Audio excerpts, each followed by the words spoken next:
The new Clash of Kings 2018 edition is billed as an organised play supplement for the popular Kings of War fantasy battle game from Mantic Games. In addition to relating the results of summer campaign of 2017, there are new rules and fairly detailed general advice regarding running tournaments. There is also a set of battlefield cards designed to support the game and aid in scenario creation. The book begins with a narrative overview of the results of the 2017 summer campaign run on a global level by Mantic Games. The battle against the incursion by the hellish minions of the Abyss saw major changes to Mantica, the game world, as evidenced by the map shown. This campaign was also used as a springboard to create new rules for the game and led to some useful thinking on the world of tournaments. The tournament guide section is perhaps the most useful for Kings of War and gamers using other rule systems in general.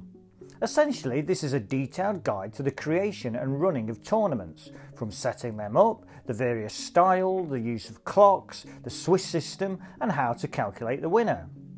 If you play in or run tournaments, you may be aware of some of these ideas, but if you are thinking of signing up for one for the first time or creating your own tournament, this is a really useful and welcome guide.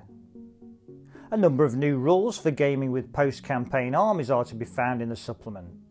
Every single army in the Kings of War universe has been changed in terms of individual units, characters and more.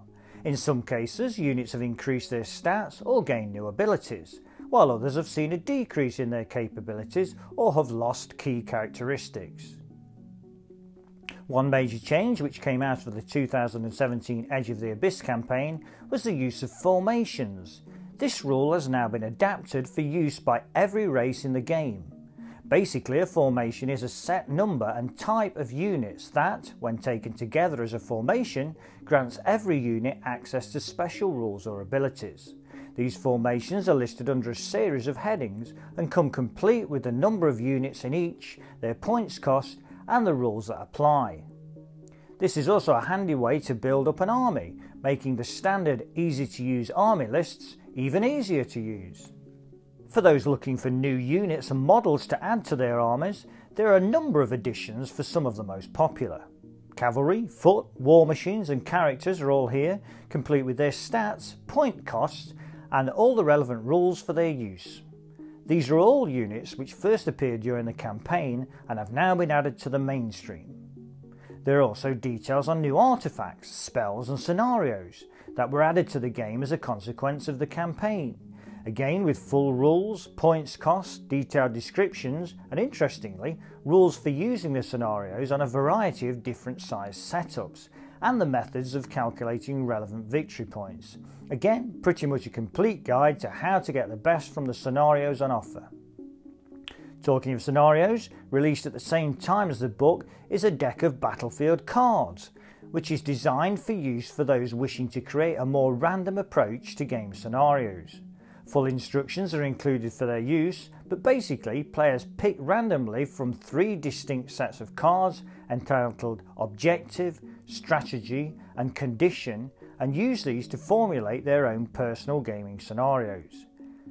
Players need to have their own deck of cards to do this, meaning it is possible for each player to end up with the same mission.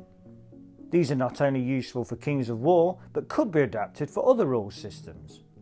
This supplement does a great job of covering the changes wrought by last year's campaign, plus offering new rules, units and ways to play within the Kings of War game setting. However, the ideas for tournaments, the quality of the production, scenario ideas and the battlefield cards can also be used with other game systems and provide a bonus of sorts for those looking for general guidance.